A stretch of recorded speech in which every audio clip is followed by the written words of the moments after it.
Hello dears, എല്ലാവർക്കും നമസ്കാരം. എല്ലാവർക്കും സുഖമാണല്ലോ. ഇന്ന് ജൂലൈ 12 ഫ്രൈഡേ ആണ്. അപ്പോൾ ഇന്നത്തെ നമ്മുടെ വീഡിയോയിലേക്ക് കടക്കുന്നതിന് മുമ്പ് പ്രിയപ്പെട്ട എല്ലാവർക്കും ഞങ്ങളുടെ പുതിയ വീഡിയോയിലേക്ക് സ്വാഗതം. Welcome to our YouTube channel SJ family happy cooking and fun with us. Appam നമുക്ക് ഇന്നത്തെ വീഡിയോയിലേക്ക് പെട്ടെന്ന് കടന്നാലോ. ഞാൻ ഇന്നിവിടെ ഉണ്ടാക്കാൻ പോകുന്നത് വാഴയ്ക്ക ബജിയാണ് കേട്ടോ. ഞാനിവിടെ 2 വാഴയ്ക്ക എടുത്തിട്ട് അതേപോലെ നൈസായി സ്ലൈസ് ചെയ്ത് വെച്ചിട്ടുണ്ട് കേട്ടോ. ഞാനതാ ഈ വലിപ്പത്തിലാണ് നമ്മുടെ വാഴയ്ക്ക കട്ട് ചെയ്ത് വെച്ചിട്ടുള്ളത്. നൈസായിട്ട് സ്ലൈസ് ചെയ്ത് വെച്ചിട്ടുണ്ട് കേട്ടോ. ഇതാ ഈ ഒരു വലിപ്പത്തിൽ നൈസായിട്ട് കട്ട് ചെയ്ത് വെച്ചിട്ടുണ്ട്. 2 വാഴയ്ക്ക എടുത്തിട്ട് പിന്നെ ഞാനിവിടെ എടുത്തിട്ടുള്ളത് വാഴയ്ക്ക ബജി ഉണ്ടാക്കാനായിട്ട് 1 കപ്പ് ഗ്രാം ഫ്ലോർ, അതായത് കടലമാവ് എടുത്തിട്ടുണ്ട്. പിന്നെ 1/2 കപ്പ് റൈസ് ഫ്ലോർ അരിപ്പൊടി എടുത്തിട്ടുണ്ട്. പിന്നെ ഞാൻ ഇതിലേക്ക് ഒരു 2 ടേബിൾ സ്പൂൺ റവയും കൂടെ ചേർത്ത് കൊടുക്കുന്നുണ്ട് കേട്ടോ. വറുത്ത റവയായാലും വറുക്കാത്ത റവയിൽ ഏതായാലും കുഴപ്പമില്ല. ഞാനിത് എന്തിനാണ് ചേർക്കുന്നതെന്ന് വെച്ചാൽ നമ്മുടെ ഈ വാഴയ്ക്ക ബജിക്ക് ഒരു ചെറിയൊരു ക്രിസ്പിനെസ് കിട്ടാൻ വേണ്ടിയിട്ടാണ് ഈ റവയും കൂടെ ചേർത്ത് കൊടുക്കുന്നത് കേട്ടോ. പിന്നെ ഞാനിവിടെ എടുത്തിട്ടുള്ളത് 2 ടേബിൾ സ്പൂൺ കാശ്മീരി മുളക് പൊടിയാണ് കേട്ടോ. നിങ്ങൾക്ക് ഈ ബജിക്ക് കുറച്ച് കൂടുതൽ എരിവ് സ്പൈസിനെസ് വേണമെന്നുണ്ടെങ്കിൽ നിങ്ങൾക്കിതിലേക്ക് 1 ടീസ്പൂൺ സാദാ മുളക് പൊടിയും കൂടെ ചേർത്ത് കൊടുത്താലും കുറച്ചും കൂടെ നല്ല സ്പൈസിനെസ് കിട്ടും. ഞാനിവിടെ അതെടുത്തിട്ടില്ല. 2 ടേബിൾ സ്പൂൺ കാശ്മീരി മുളക് പൊടി മാത്രമേ എടുത്തിട്ടുള്ളൂ. പിന്നെ ഞാൻ ഇതിലേക്ക് 1/4 ടീസ്പൂൺ മഞ്ഞൾപ്പൊടിയും കൂടെ ചേർത്ത് കൊടുക്കുന്നുണ്ട് കേട്ടോ. ഞാൻ മഞ്ഞൾപ്പൊടി ചേർത്ത് എപ്പോഴും ഞാൻ മഞ്ഞൾപ്പൊടി വാഴയ്ക്ക ബജിക്ക് ചേർത്ത് കൊടുക്കാറുണ്ട്. പിന്നെ ഞാനിവിടെ ആവശ്യത്തിനുള്ള ഉപ്പ് എടുത്തിട്ടുണ്ട്. ഒരു 2 ടീസ്പൂൺ ഉപ്പ് എടുത്തിട്ടുണ്ട് നമ്മുടെ ഈ മാവ് കുഴച്ചെടുക്കാനായിട്ട്, നമ്മുടെ ഈ വെറ്റ് മിക്സ് റെഡിയാക്കി എടുക്കാനായിട്ട്. പിന്നെ ഒരു 3/4 ടീസ്പൂൺ കായപ്പൊടിയും കൂടെ എടുത്തിട്ടുണ്ട് കേട്ടോ. കായപ്പൊടി ഇതിലേക്ക് മസ്റ്റാണ്. അതിട്ടാൽ നമ്മുടെ വാഴയ്ക്ക ബജിക്ക് നല്ലൊരു ടേസ്റ്റ് കിട്ടുമല്ലോ കേട്ടോ. അപ്പോൾ അത് കായപ്പൊടി ഒഴിവാക്കരുത്, അത് ചേർത്ത് കൊടുക്കേണ്ടതാണ്. പിന്നെ ആവശ്യത്തിനുള്ള വെള്ളവും എടുത്ത് വെച്ചിട്ടുണ്ട് കേട്ടോ. അപ്പോൾ നമുക്ക് വേഗം, ഞാനിതിവിടെ എണ്ണ ചൂടാക്കാനായിട്ടും വെച്ചിട്ടുണ്ട്. അപ്പോൾ എണ്ണ ചൂടാവുന്നതിന് മുമ്പ് നമുക്ക് ഈ വാഴയ്ക്ക ബജി ഉണ്ടാക്കാനായിട്ട് ഒരു വെറ്റ് മിക്സ് റെഡിയാക്കി എടുക്കാം. ഞാൻ ആദ്യം ഒരു പാത്രത്തിലേക്ക് നമ്മുടെ ഗ്രാം ഫ്ലോർ കടലപ്പൊടി ഇട്ട് കൊടുത്തിട്ടുണ്ട്, കടലമാവ്. ഇനി ഇതിൻ്റെ കൂടെ ഞാനിതാ അരിപ്പൊടിയും കൂടെ ചേർത്ത് കൊടുക്കുന്നുണ്ട് കേട്ടോ.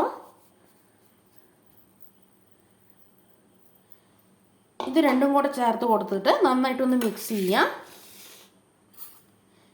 ഈ റവയും കൂടെ അതിലേക്ക് ഇട്ട് കൊടുത്തിട്ട് ഇത് മൂന്നും കൂടെ നന്നായിട്ടൊന്ന് മിക്സ് ചെയ്തെടുക്കുക ആദ്യം.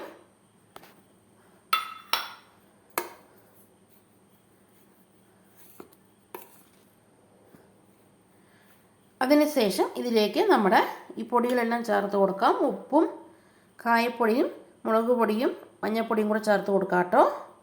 എന്നിട്ട് ആവശ്യത്തിനുള്ള വെള്ളവും ഒഴിച്ച് കൊടുത്തിട്ട് നമുക്കിതൊന്ന് ബാറ്ററായിട്ട് റെഡിയാക്കി എടുക്കാം. വെള്ളം ഒഴിച്ച് കൊടുക്കുമ്പോൾ പ്രത്യേകം ശ്രദ്ധിക്കണം കേട്ടോ. വെള്ളം ഒഴിച്ച് കൊടുക്കുമ്പോൾ പ്രത്യേകം ശ്രദ്ധിക്കുക. വെള്ളത്തിൻ്റെ അളവ് കൂടിപ്പോയാൽ നമ്മുടെ വാഴയ്ക്ക ബജി നമ്മുടെ എണ്ണയിലേക്ക് ഇടുമ്പോൾ നമുക്കത് കറക്റ്റായിട്ട് ഇതായി വരില്ല, പാകത്തിന് കിട്ടില്ല. അപ്പോൾ വെള്ളം ഒഴിച്ച് മിക്സ് ചെയ്യുമ്പോൾ പ്രത്യേകം ശ്രദ്ധിക്കുക, വെള്ളം കൂടിപ്പോകരുത്. ഞാനിപ്പോൾ ഇവിടെ 1 കപ്പ് വെള്ളമാണ് ചേർത്ത് കൊടുക്കുന്നത്. ഇത് ചേർത്ത് കൊടുത്തിട്ട് ഇപ്പോൾ നമുക്ക് പോരാന്നുണ്ടെങ്കിൽ കുറച്ചും കൂടെ വെള്ളം ചേർത്ത് കൊടുക്കാം. കുറച്ചായി ചേർത്ത് കൊടുത്തിട്ട് കട്ടകളില്ലാതെ ഒന്ന് മിക്സ് ആക്കി എടുക്കുക കേട്ടോ. അങ്ങനെ കട്ടകളൊന്നും ഇല്ലാതെ നമ്മുടെ ബാറ്റർ റെഡിയാക്കി എടുത്തിട്ടുണ്ട്.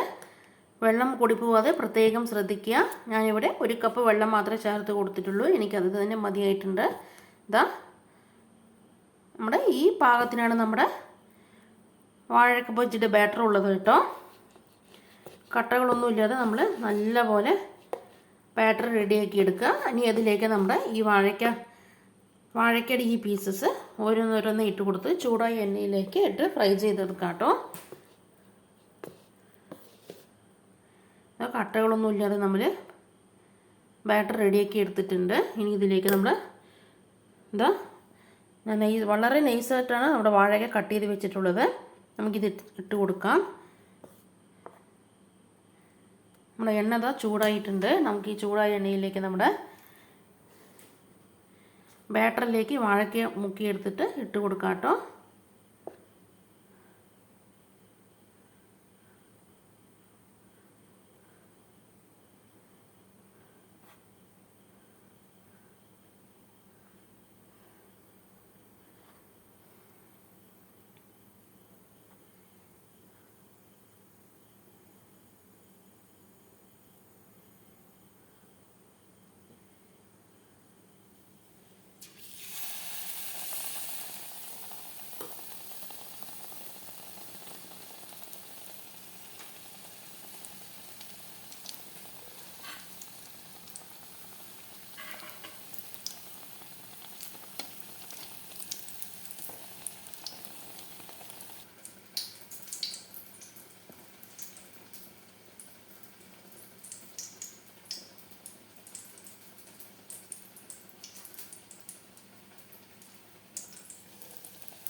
ആണ് നമ്മുടെ ഇതാ വാഴയ്ക്ക ബജ്ജി ഇവിടെ റെഡി ആയിക്കൊണ്ടിരിക്കുന്നുണ്ട്. ഞാനിവിടെ ഇങ്ങനെ ഈ വലിപ്പത്തിലാണ് കേട്ടോ ഞാനിവിടെ വാഴയ്ക്ക കട്ട് ചെയ്തെടുത്തിട്ടുള്ളത്. ഞാനിവിടെ ഒരു വാഴയ്ക്ക രണ്ടാക്കിയിട്ട് കട്ട് ചെയ്തിട്ടാണ് ഇതേപോലെ നൈസായിട്ട് സ്ലൈസ് ചെയ്തെടുത്തിട്ടുള്ളത് കേട്ടോ. മക്കൾക്ക് സ്കൂളിലേക്ക് കൊടുത്തു വിടുന്നത് കൊണ്ട് സ്നാക്കായി ഇതാണ് കൊടുത്തു വിടുന്നത് ഇന്ന്. അതുകൊണ്ടാണ് ഞാനിവിടെ ഇങ്ങനെ ചെറുതായിട്ട് കട്ട് ചെയ്തെടുത്തിട്ടുള്ളത് കേട്ടോ. അവർക്ക് കഴിക്കാൻ എളുപ്പത്തിനാണ് ഞാനിങ്ങനെ ചെറുതായി കട്ട് ചെയ്തെടുത്തിട്ടുള്ളത്.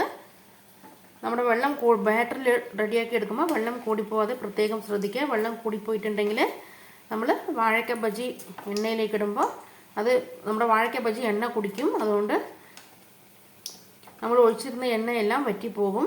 അതുകൊണ്ട് വെള്ളം ഒഴിച്ച് ബാറ്റർ റെഡിയാക്കുമ്പോൾ പ്രത്യേകം ശ്രദ്ധിക്കുക. വെള്ളം കൂടിപ്പോവാതെ പ്രത്യേകം ശ്രദ്ധിക്കുക കേട്ടോ. ആണ് നമ്മുടെ വാഴയ്ക്ക ബജ്ജി എല്ലാം എന്താ അവിടെ റെഡി ആയിക്കൊണ്ടിരിക്കുന്നുണ്ട്.